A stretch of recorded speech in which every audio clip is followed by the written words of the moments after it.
The Indian BrahMos missile has caused nightmares inside Pakistan. But soon, India will have a new BrahMos missile, a hypersonic version capable of flying at Mach 8. And with a range of 1500 kilometers, this new Indian BrahMos will be able to hit every inch of Pakistan-controlled territory. India again launched missile attacks BrahMos. उस base के ऊपर 4 surface to surface BrahMos missile आए. As the Indian Air Force Sukhoi 30 MKIs already beat all Chinese origin air defenses including the famed HQ-9 and pounded multiple Pakistani air bases with the BrahMos missile, satellite images confirm how at least 11 Pakistani air bases lay in ruins, forcing Islamabad to call India and request a ceasefire. Now, several news portals are reporting that even the Chinese have admitted that their HQ-9 cannot stop the Indian BrahMos missile after Pakistan complained of the poor performance of Chinese air defense systems and military equipment. In further bad news for China and Pakistan, India is planning on the next generation variant of the supersonic cruise missile, often dubbed India's Brahmastra or the celestial weapon.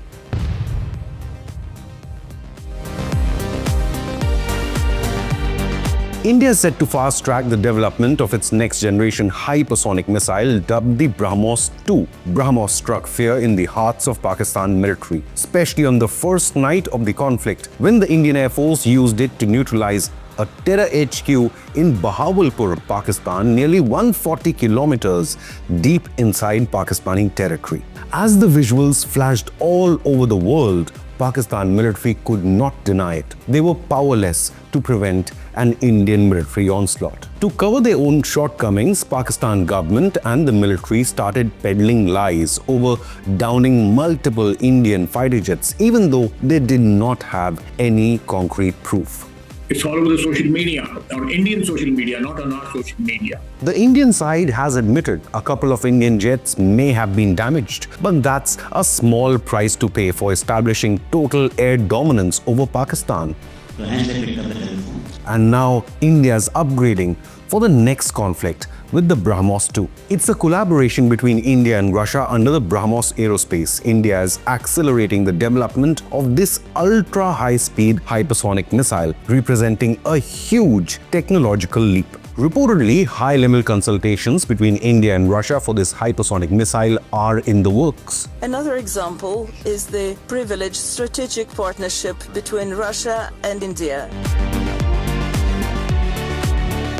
In fact, defense sources confirmed to Zee Business that the test flight of BrahMos' next-gen variant is not far. This is aimed at refining the missile's stealth and accuracy while reducing its weight so that it can be integrated on multiple fighter jets. A senior DRDO official revealed, quote, "From design to testing, we are pushing the boundaries of what's possible, fueled by indigenous innovation and global collaboration," unquote. Reaffirming its position as a rising global power in strategic defense, this next-generation system places the country in the elite club of nations developing hypersonic missile capabilities, alongside the United States, Russia, and of course, China. The recent development comes only days after India already made giant strides in improving the existing batch of BrahMos missiles. In a successful test firing in April, an extended-range BrahMos variant was fired in the Bay of Bengal. It achieved a range of 800 kilometers,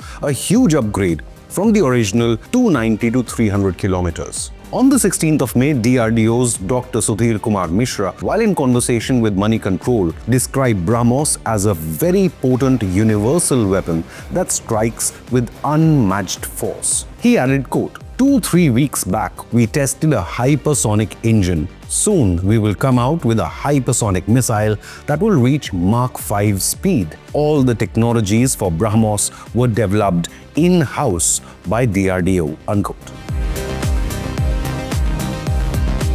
The BrahMos 2 will be powered by a scramjet air-breathing engine and is expected to reach speeds of Mach 8 or nearly 9,900 kilometers per hour. With range surpassing 1,500 kilometers, BrahMos 2 will be capable of precision strikes at unprecedented speeds. Reportedly inspired by Russia's Zircon missile, another scramjet-powered missile, the BrahMos 2 will be extremely difficult to intercept due to their low-altitude flight path, maneuverability, and sheer kinetic energy and pace. As India's BrahMos supersonic cruise missile program enters a transformative phase with multiple new versions incoming, the BrahMos NG, which is lighter in weight, could be fitted onto smaller platforms like the MiG-29s, Mirage 2000s, or even the indigenous Tejas Mach 1As and Tejas Mach 2s, which will be able to carry up to 2 missiles each. Previously, Air Chief Marshal V.R. Chaudhary had observed that BrahMos NG is set to become a primary deterrent weapon for the Indian Air Force, weighing about 1.3 tons,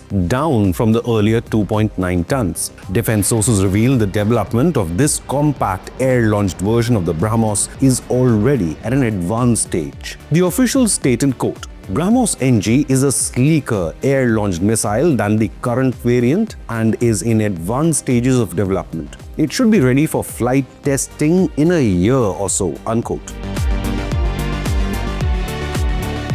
After the opening of a new BrahMos manufacturing facility in Lucknow, the Indian Air Force is expected to receive at least 80 to 100 BrahMos each year. Launched from the Sukhoi 30 NKI jets, just 15 BrahMos missiles were used to devastate multiple Pakistani air bases 100 to 200 kilometers deep inside Pakistani territory, including the heavily defended and their prized possession, the Noor Khan Air Base. In its first ever use in live combat operations, BrahMos also hit multiple other Pakistani bases including Rafiki, Murid, Rahim Yar Khan, Sukhur, and Chunia. The question is, where was Pakistan Air Force hiding? Why did the Pakistan Air Force fail to stop the BrahMos onslaught on their home bases? Were they busy making fake news and memes to influence the propaganda war?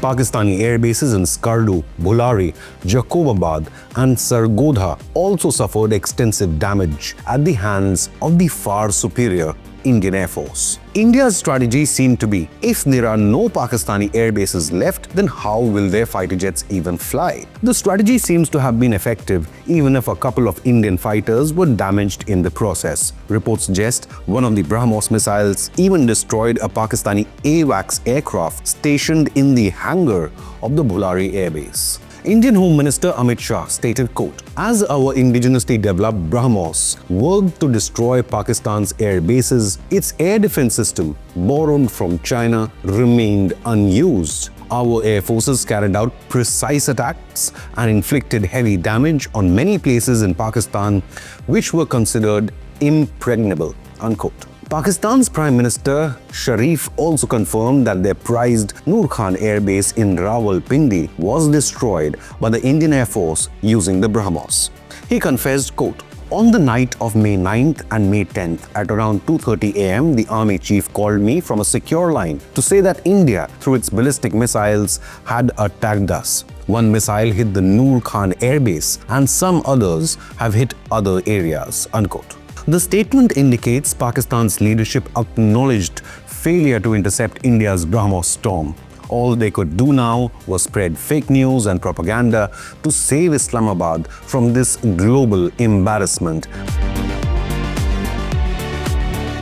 Pakistan had to request America to mediate a ceasefire. And while talks did take place between New Delhi and Washington, eventually Pakistan military DGMO called India directly to request a ceasefire. The Modi government in New Delhi had achieved all its strategic objectives of destroying Pakistan's terror bases, while Indian military had achieved its operational objectives without any loss. When the dust settled, the BrahMos emerged the real winner of this battle. Reports suggest multiple nations now have started talks with India to buy the world's fastest cruise missile. But what do you believe? Did India let Pakistan off the hook too easily? Leave a comment with your opinion, hit the like button and subscribe to Inconnect News.